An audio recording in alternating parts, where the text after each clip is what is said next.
Hey guys, it's Maymay, and welcome back to my sewing channel. It's been a while. I have filmed a video, but I forgot to get an outro, so I don't have a full video to share with you guys. So I'm gonna start a fresh one, and I'll figure out how to get you that video coming up soon. I know y'all were looking forward to the dress, and I want to bring it to you, but I messed up that outro, so we'll figure it out. But for today, I know these look like oven mitts, but they're not. They are actually head covers for my golf clubs. So if you don't know, I took up golf and I hate is a strong word. I sound like the Grinch, loathe, despise. I do not like the head covers that come with golf clubs. They are hard to get on and off. They're not stylish. And I just think we could do better. So I went out to Etsy. I'm covering this up because it's not my pattern, okay? I went out to Etsy. I found this pattern. I'm going to share the link with you guys, and I'm going to take you along on the journey as much as I can. There are places I cannot show you everything, but this is really cool. There is a couple things I want to show you. I'm learning about these digital patterns. I'm not a pro at this at all, so I thought I would show you some of the things that I think are important that you need to pay attention to. So this is, and if you want to scan, you can scan it here, but the link will be in the description. This guy was only 12 bucks. And listen, I don't have to design them. It's ready to go. I'm going to use this pattern. It also comes with, which I think is kind of neat. I won't use them because I have another plan, but it also comes with these templates for you to do the little numbers on the head covers. I'm going to do something else, but I mean, they're super, super cute. And this would be super easy to cut out. If you have a Cricut, you can cut it on your Cricut or what have you. All right, I'm going to pull this off screen because I don't want you to see all of her hard work. I kind of do want you to see some of this because if you're ever wondering about digital patterns and if they're any good, like I'm not going to show you all of them. I'm going to do it like this so you can't get all the instructions, but look how good this is. Color photos, the whole 9 yards. Love this. Okay, so let me show you what I think is important. All right, so I'm just going to kind of cover this so you can't see the whole thing. I'm sorry, I know that's weird, but when they're not my pattern, I want to be super careful. See that little 1 by 1 inch square? When you print this on your printer, you need to make sure that your patterns print 1 inch by 1 inch. So you print it out, you take a ruler. I just use my ruler at work to do this, but you just take a ruler, let me find a 1 inch corner, and you just make sure that that comes out 1 inch by 1 inch, and mine did. So that lets us know that whoever designed this and sized it to fit whatever you're making, it will fit. So like a hybrid head cover is different than like a driver size head cover. So I know it will fit my hybrid because I made sure my pattern is right. Okay. So that way, by making sure that's 1 by 1 inch, the person who designed this pattern designed it to fit a hybrid. They designed it to fit the driver. They designed it to fit like a 3-wood or something like that. So you know that what you cut out is the correct size. If you print this and it comes out smaller than 1 inch, go back to your printer settings. And what I did, it did not tell me in the instructions that I saw. It might have said somewhere that I missed. But what I did was I printed it on 100%. So I went to scale and I went to custom and said 100% and it did fine. Okay. All right. Now, the other thing about patterns, if you buy them from these kinds of situations, these digital situations, I want to show you this. Again, I'm not going to give away the pattern because it ain't my pattern. But you see that bottom part right there that kind of goes to nothing? That means there's another piece that I need to connect. So I'll cut the other piece out and then I'll tape them together where the lines match up. Okay. All right. So you may have to do that in several places. This pattern's super easy. What I need to come up with first is this. Let's go back to the front. There's nothing here that's giving anything away. I have to get 1/2 yard or 2 fat quarters for each head cover.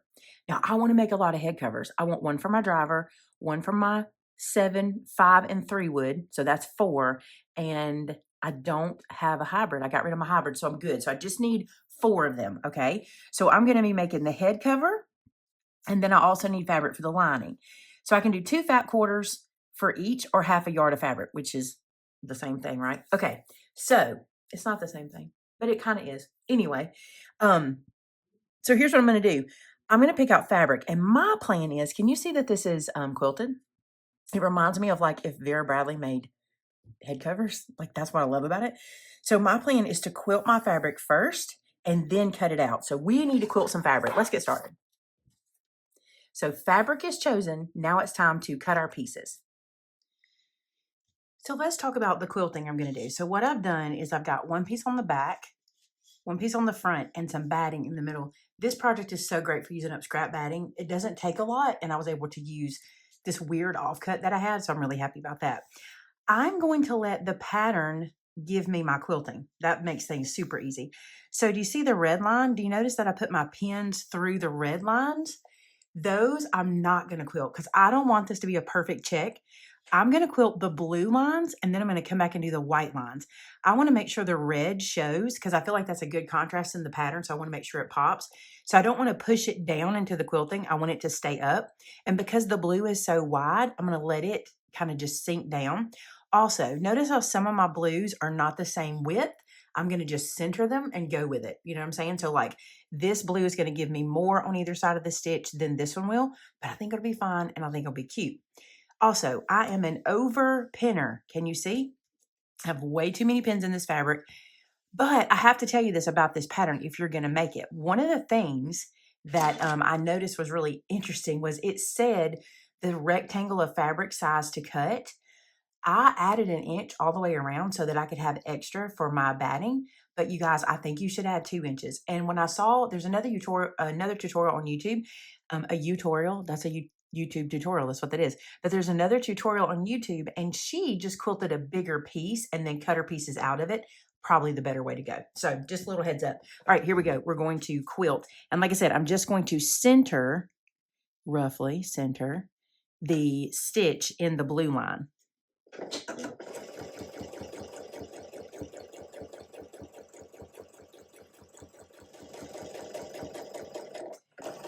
Also, you'll notice whenever I'm doing this, when I can have this extra batting like this, I like to stitch off into the batting so my stitches carry all the way off the fabric so you don't end up with parts that don't catch.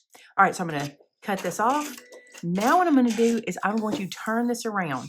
So I came in this direction, come in this way. Now I'm going to turn it around and go in the other direction, going back. And I like to do this as much as I can because it pushes the fabric in the same way all the way down and you get less warping to one side. All right, so let's keep going.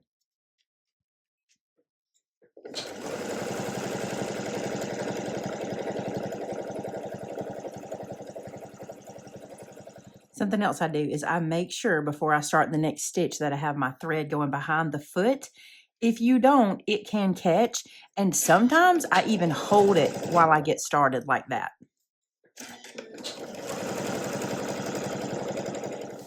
Now here's a tip for you. I am known for missing stitches. So if you look on the more solid side, you can see if your pattern continues like it should. And I'm noticing here that it doesn't, see that? But I can see that I've got pretty consistent pattern everywhere else. And let's check all the white lines. If I go this way, that's pretty consistent. Let's see what's happened on this corner. Well, I'll show you. What happened here was I did not stitch that one at all, or either the stitching came out. It looks like it went through. I did have a bobbin situation, so it could have been here.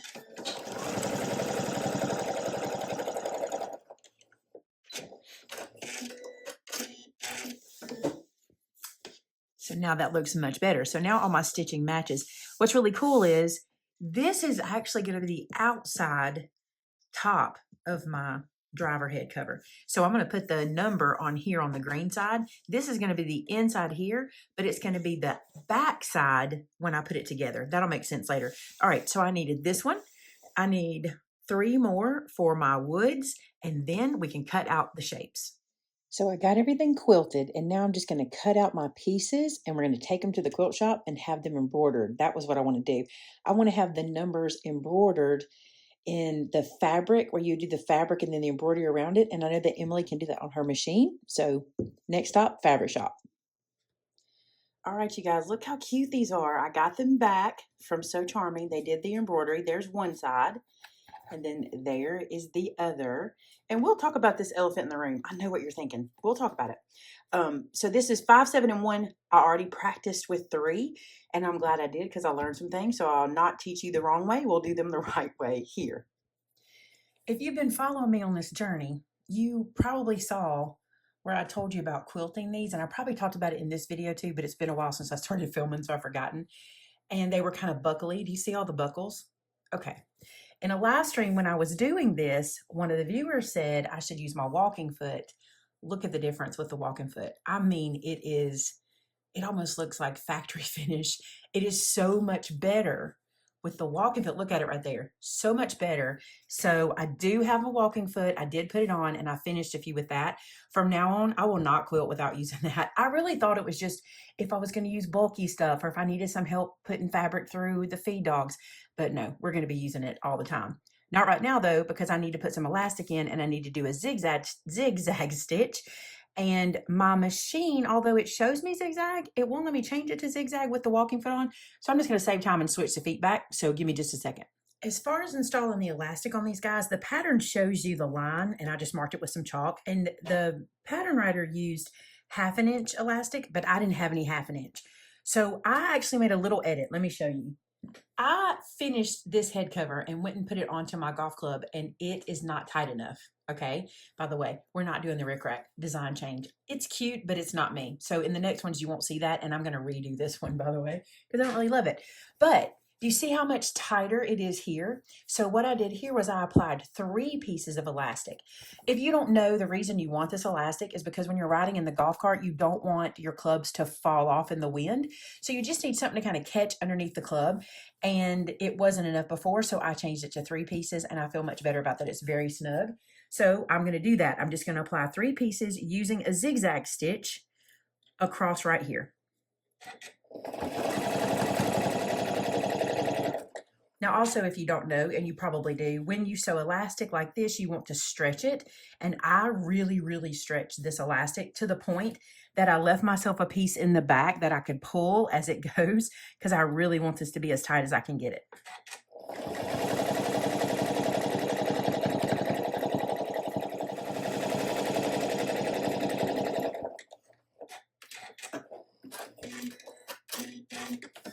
So here I can show you with 1 piece, I don't get much gather. That's because my elastic is not the right elastic, and also because this is pretty thick the way I've done it. So because it's multiple layers of fabric, etc. So I'm going to go back and do the other 2, and I'll show you the difference when they're done. So check it out. See how much snugger that is now? I really like that. The fabric, it doesn't really stretch a whole lot, but it's much more snug, and I feel like when I put the club in it, that's really going to hold better. So let me do the other ones, and then we'll put this together. Okay, you guys, I totally hacked this pattern. Like, I wanted the pattern mostly for the sizes, because I didn't want to have to figure out what size pieces I needed for my head covers. So this is not how this is finished off in the pattern. So if you get the pattern, it's completely different. But this is what I did. I made some tape, and I'm not calling it bias tape because it's not cut on the bias. Okay, it's not made like that. It's just a strip. And what I did was I cut a 2-inch strip, ironed it in half, tucked the ends into the middle, and ironed that down again to give me this. Okay. Remember, this is a project for me. I just want it done. I'm not looking to put it into a quilt show or anything like that. So no biggie. What I'm going to do is open up this tape that I've made, place it along the bottom. The pattern calls for lining it. Like, so there's a hole. So don't think you have to do this. This is just the way I do things. Sometimes I just don't want to go to all that effort. Or the other thing for me was I didn't want that loose lining inside of it. I have put my sewing foot on that has this little lip that touches that edge of the tape. So that tells me where to sew. And then I'm just going to stitch this on to all of the bottoms of my little pieces.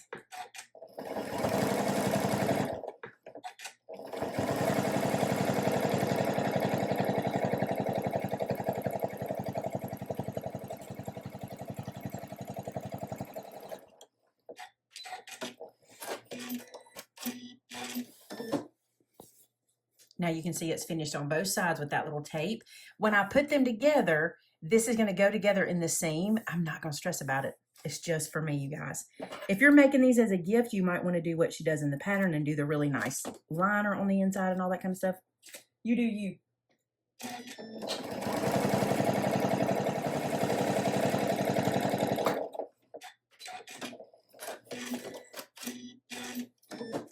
Okay, so this piece has its trim. This is the back piece of it. It has its trim, okay?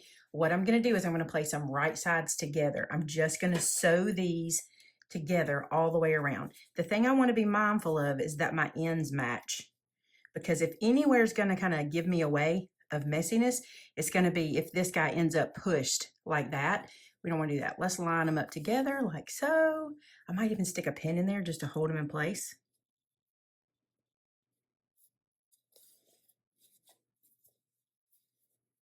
Because that one on the bottom, that elastic kind of moves a bit. Also, I want to say this to you. I'm making these for myself. If I was making these as a gift or to give somebody, I would finish them out much, much cleaner. But they're just for me. All right, step one, what I'm going to do is run around. And I'm going to do a roughly 1/4 inch stitch all the way around. Okay, so I'm going to place this in, let the needle go down.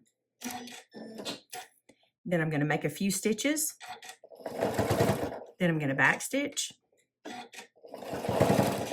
And from experience, you really want to back stitch a few times here because pulling this on and off of the club, it does get some wear and tear. All right, 1/4 inch all the way around.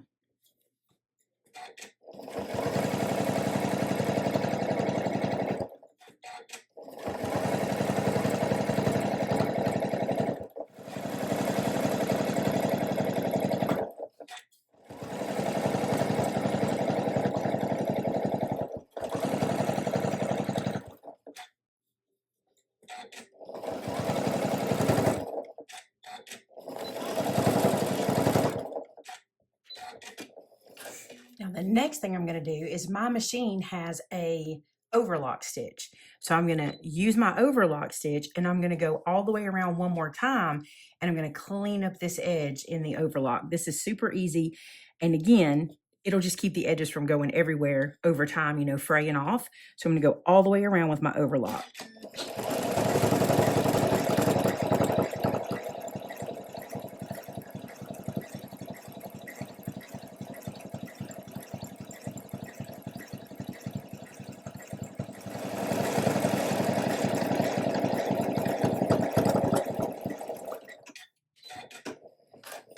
See how nice that finishes the edge off? I'll be honest with you, if you find a lot of this stuff in the stores, that's how they do it, raw edge overlock, and that's what we're buying every day. So I don't feel bad about this. I think this is going to be cute. Let's turn it right side out. If you wanted to, where I did that overlock stitch, you could trim that down a bit. I decided not to trim it because I really wanted to have a place for my overlock stitch to really live. But you could trim that closer to the seam line if you wanted to.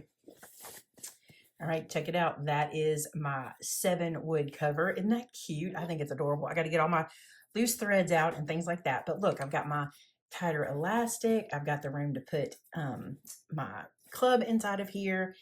And this is going to work just fine for me. This is the 7. Here's the 1. They're going to be so cute. I'll try to share a picture on my Instagram when I get all these put on. I've got a few more to finish, and that'll be it. I hope you enjoyed this.